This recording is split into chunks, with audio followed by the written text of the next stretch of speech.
Pessoal da CTO, bom dia. Eu conversei agora com o Tenente Máximo, discutindo um pouco sobre essa fase do trabalho que nós encontramos. Ele apresentou, né, alguns pontos que precisavam ser esclarecidos. E aí, senhores, eu não vou ficar marcando reunião para discutir não, mas acho importante esclarecer uns pontos sobre quais são os objetivos nossos nesse primeiro momento. Eu converso muito com o Daniel Vitor também, de entender qual é o status quo da doutrina de polícia comunitária no Brasil. E aí, pelo pouco de documentos que eu tive condições de ler e analisar, o que eu tenho percebido, e é um cuidado que nós precisamos ter para analisar a nossa, porque a ideia é entender como está o Brasil, se tem alguma instituição que avançou, né, e se tem alguma inovação que a gente pode aproveitar na construção do nosso material. É um desafio muito grande, porque ele que pesa a diretriz do comando de fazer um documento enxuto, ele tem que ser enxuto e aplicável, né? Então tem a diretriz, a questão da universalidade, então temos que deixar claro que polícia comunitária é uma estratégia organizacional, portanto, todos os policiais, né, eles devem, durante a sua atividade, independente de qual serviço ele esteja desempenhando a sua função, ele tem que estar incutido dos valores, princípios de polícia comunitária, porque isso impacta na instituição como um todo. Mas esse trabalho que nós estamos fazendo de levantamento das doutrinas, primeiro é para enxergar e talvez identificar alguma oportunidade, mas principalmente o que eu tenho visto é o seguinte, senhores, os documentos, e aí eu parto desde a Diretriz Nacional de Polícia Comunitária, todos os manuais, todos os documentos que nós recebemos até agora, eles têm um padrão muito tradicional. Então, assim, a doutrina ela não mudou. A doutrina de polícia comunitária não mudou e não vai mudar, porque ela está fundamentada naqueles princípios de coparticipação, solidariedade, né? A polícia atuando de forma conjunta, buscando resolução de problemas, aí tem seus princípios para que isso aconteça. É necessário que ela se legitime, né? Aproxime com a comunidade, estabeleça laços de confiança, né? Tem essas rotinas que são impostas, né? De você precisa conhecer e ser reconhecido pelas pessoas, que a partir daí vai vir esse processo de legitimidade, vai te proporcionar uma parceria efetiva, né, e vai fazer com que a comunidade confie em você, o processo de atuar, né, de forma conjunta na identificação, priorização e busca resolução de problemas. Isso não muda, está presente em todos os documentos que eu tenho agora, nós recebemos até agora. Está presente também a questão de uma proposta de metodologia voltada para a resolução de problemas, via de regra é a mesma metodologia IARA. Mas qual é o grande problema que eu tenho visto até agora, senhores? Nós estamos, e aí isso aqui é objeto até de um artigo que eu estou escrevendo atualmente. Eu estou fazendo uma relação das práticas de polícia comunitária. Esse é um objeto de estudo no mestrado, né? Que é o uso da tecnologia nas práticas de polícia comunitária. Nós estamos, senhores, num momento que a sociedade ela passa por transformações cada vez mais rápidas. E essas transformações inevitavelmente passam por ambientes que não são mais aqueles ambientes tradicionais que os manuais eles vêm trazendo. E isso parte também da nossa percepção profissional, de quem se esforça em fazer polícia comunitária, nas dificuldades que a gente encontra hoje em dia. Então, assim, fazer polícia comunitária hoje em dia não é da mesma forma que a gente fazia há 10 anos atrás, há 20 anos atrás, há 30 anos atrás, quando nós lançamos a nossa primeira diretriz, a DPO 3008, em que pese os princípios e fundamentos ser os mesmos, os métodos precisam ser atualizados. Tem ele não é filósofo, na verdade um sociólogo, pensador contemporâneo, morreu recentemente, 2017, chama Zygmunt Bauman. Ele traz um conceito, ele fala de uma sociedade pós-moderna, uma sociedade líquida. É uma sociedade que se transforma a cada dia, né, e muito numa velocidade cada vez maior, né, e nós estamos agora passando por uma nova revolução da inteligência artificial. Então, nenhuma diretriz, até agora nós estudamos, ela chama atenção para essa questão das características da sociedade atual. Então, grande parte delas ela trata, por exemplo, das práticas em comunidades tradicionais, que tem os vínculos ligados por territórios, essa relação de proximidade. né, que é um objeto. Inclusive, quando a gente olha na doutrina, né, a polícia comunitária, ela tem que fazer aquele policiamento personalizado. A personalização do policiamento, ela não deve ser vista somente pela ótica daquelas pessoas em um território, mas de um sentido, de um entendimento de comunidade mais amplo. E para entender a comunidade mais ampla, a gente precisa entender as características da sociedade atual, que é uma sociedade líquida, né? Uma sociedade que a todo momento ela se adapta, que a todo momento ela se transforma, e numa velocidade muito, muito rápida, num espaço de tempo muito curto. Então isso não tem sido objeto ainda de discussão. E se você não tem, por exemplo, nenhuma das diretrizes, das instruções que nós recebemos até agora, ela sequer prever o uso da tecnologia nas práticas de polícia comunitária. E a tecnologia, senhores, é uma ferramenta fundamental, e nós sabemos que elas são muito utilizadas, mas elas não estão institucionalizadas. E quando a gente trata de uma filosofia que vai ser uma diretriz basilar, né, que o próprio nome fala, é principiológica, ela precisa prever essas práticas, porque a institucionalização ela vem através das previsões doutrinárias. Então, assim, só por enxergar essas lacunas, a gente já consegue direcionar a que ponto uma nova diretriz ela pode se direcionar. Nesse artigo, eu separei 8 categorias, está em fase de produção, né?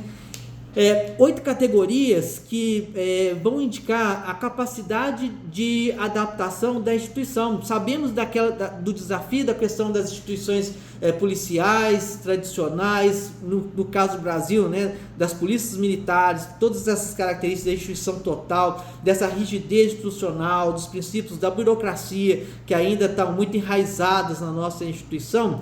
No entanto, o que a gente precisa sensibilizar é que uma instituição sólida, ela tende a não sobreviver numa sociedade líquida. Então, a mesma plasticidade da sociedade, ela precisa de alguma forma ter uma capacidade de adaptação da nossa instituição, para acompanhar essa velocidade que as transformações sociais acontecem no dia a dia, que agora, com o advento das novas tecnologias, a inteligência artificial, o computador quântico, vai ficando cada vez maior. Então nós temos outros ambientes, outros fóruns que nós precisamos pensar como sendo foco de atuação da polícia comunitária, como os ambientes virtuais. Tem uma pesquisa agora que eu estou procurando para mim poder referenciar, da Fundação Getúlio Vargas, que fala que hoje mais de 70% dos relacionamentos, das conexões, elas são feitas no ambiente virtuais. Então, assim, não temos que abandonar as práticas tradicionais. Eu falo assim, da visita comunitária, das reuniões comunitárias, mas nós temos que ter um olhar de futuro, de avançar, e nós já estamos atrasados nesse sentido. Nós precisamos entender que nós estamos numa sociedade líquida, então nós precisamos de ter uma plasticidade institucional cada vez maior, preservando os nossos valores, preservando os nossos princípios, mas ao mesmo tempo aumentando a nossa capacidade de adaptação a essas transformações da sociedade que têm acontecido. Então, por exemplo, quais são as categorias que eu elenquei e estou analisando isso aí? É a questão da liquidez e complexidade social. As diretrizes, elas trazem esse contexto de liquidez e complexidade social da sociedade atual, dessa rápida transformação. Gente, já pensar no quão difícil é hoje você mobilizar uma reunião comunitária por causa do próprio estilo de vida das pessoas, do imediatismo. As pessoas, elas não têm paciência mais para poder parar numa reunião comunitária, para ficar te ouvindo, às vezes, muitas vezes, e com conteúdo vazio. Então, assim, a gente tem que pensar como que nós vamos conseguir mobilizar uma comunidade, que é fundamental para que a gente possa partir para uma estratégia de atuação conjunta visando a resolução de problema, dentro das características das pessoas na atual conjuntura, de liquidez, velocidade, imediatismo da nossa sociedade. Né? Qual mecanismo a gente pode desenvolver para isso? Né? O Daniel Vitor, ele fez um artigo que foi muito interessante. Ele analisou todos os Instagrams das polícias, né? Tendo por categoria o braço forte e mão amiga, então aquelas postagens que mostrava a força, a atuação operacional, e a mão amiga, essa postagem que mostra a questão da aproximação com a comunidade, tudo. Então, assim, é um meio que a tecnologia nos possibilita comunicar é um meio, e as instituições elas têm voltado muito para isso, mas a gente percebe que essa forma de comunicação ela continua sendo muito uma comunicação unilateral. Então assim, os feedbacks eles não permitem estabelecer fóruns de debate personalizados no sentido de fazer com que nós possamos identificar comunidades, né, e através de gerar personalização do policiamento em comunidades virtuais, né, que possibilite uma atuação conjunta visando a resolução de problemas. Então a gente precisa chamar a atenção para isso, porque é uma realidade urgente que está acontecendo, e através disso a gente precisa prever mecanismos institucionais para que a instituição se prepare para essa realidade que não é de hoje.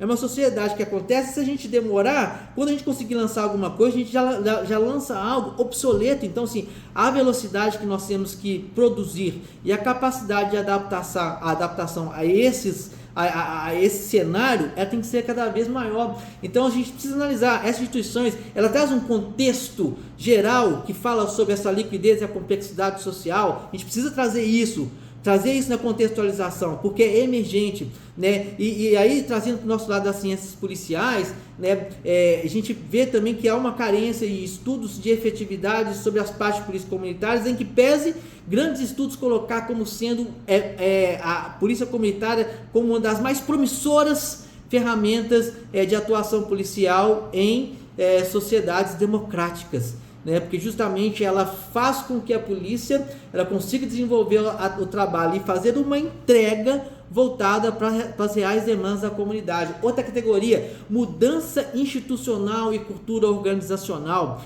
Né? Então, para isso, a instituição ela precisa estar preparada, né, institucionalmente para essa rápida adaptação à variação dinâmica da sociedade que acontece numa velocidade cada vez maior. Então, de certa forma, essa diretriz ela precisa ter essa contextualização, né, demonstrando uma capacidade da instituição estar aberta a essa mudança, né, e preparada para essa nova sociedade que nós somos. E aí nós temos as grandes barreiras da cultura organizacional, em que pese ainda o discurso ele ser muito forte com base na polícia comunitária, as práticas de polícia comunitária, de fato elas se encontram consolidadas. Se não encontram consolidadas, como nós podemos consolidar? Então a diretriz ela traz um direcionamento claro sobre isso, né, sobre essa mudança organizacional, né. Então outro fator que nós temos que analisar, e aí vem a parte que eu acho que é a grande lacuna em todos os documentos que eu analisei até agora, a partir da diretriz nacional de polícia comunitária, a tecnologia, comunicação e engajamento. Né? Como que as instituições elas estão preparadas para essa nova forma da comunidade, da sociedade se comunicar, essa tecnologia, essa rede de engajamento virtual, né? Nós estamos preparados para isso, né? Essa expansão da concepção de comunidade para além da comunidade tradicional, por vínculo através do território, né? E relacionamentos íntimos, mas essas comunidades que acontecem diariamente nos ambientes virtuais. Isso aí é algo que precisa estar presente na nossa, em qualquer atualização doutrinária nossa, né? A participação cidadã ágil e sustentável nessa sociedade de imediatismo, essa capacidade de comunicação, e aí passa pelo uso da tecnologia, ela precisa ser cada vez mais ágil e ética. Né? Então, olha como nós temos esse desafio de ter esse equilíbrio da agilidade com ética, eficiência institucional. Então, a tecnologia ela precisa ter um espaço nesse sentido para poder fazer essa convergência de esforço que a gente precisa. Né? E aí vem a gestão por evidências e métodos adaptativos. Isso aí é a tônica. Hoje, né, dentro das ciências policiais, o que a gente trabalha são com evidências, policiamento orientado por inteligência policial, as evidências, como que isso é tratado nas diretrizes, né? Previstos indicadores, previstos formas de avaliação das iniciativas, como que as iniciativas elas são testadas, como elas são validadas e como que isso pode ser ampliado para realidades que encontram desafios semelhantes, né? De alguma forma, os documentos precisam ter essa contextualização também.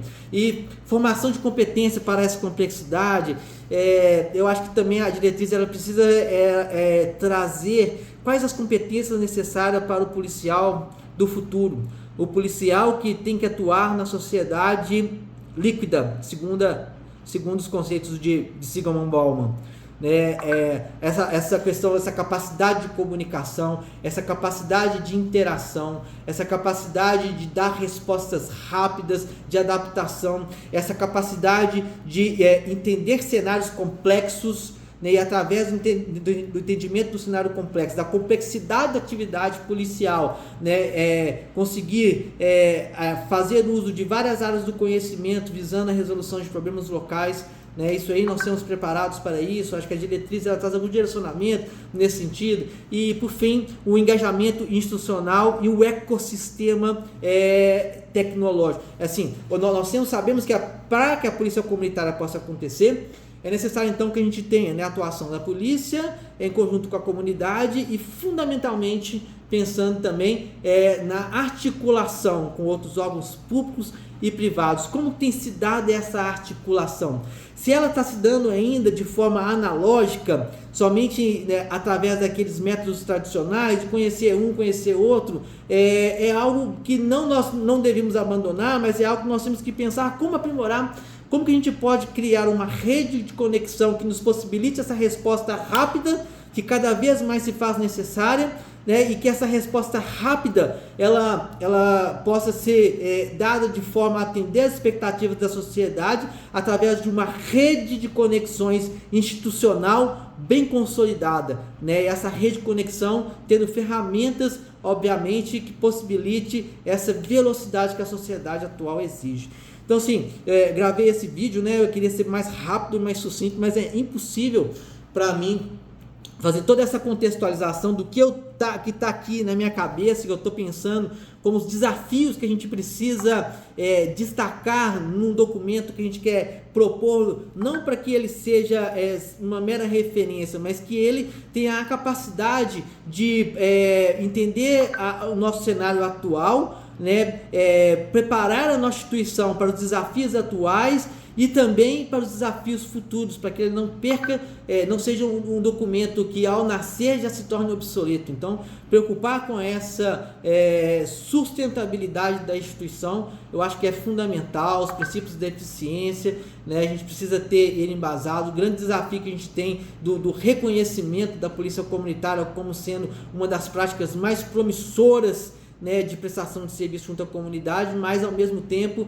entendendo que a sociedade de hoje não é igual à sociedade de 10 anos atrás e que muito provavelmente a sociedade de hoje vai ser uma sociedade bem diferente de uma sociedade daqui a 5 anos para frente, né? E a instituição ela precisa ter mecanismo para poder acompanhar essa alteração, essa velocidade de transformação, né, por meios institucionalizados. Então, o fechamento que eu falo é nesse sentido, que instituições sólidas terão dificuldades de apresentar resultado dentro de uma sociedade líquida, que se transforma a cada dia, a cada hora, a cada segundo.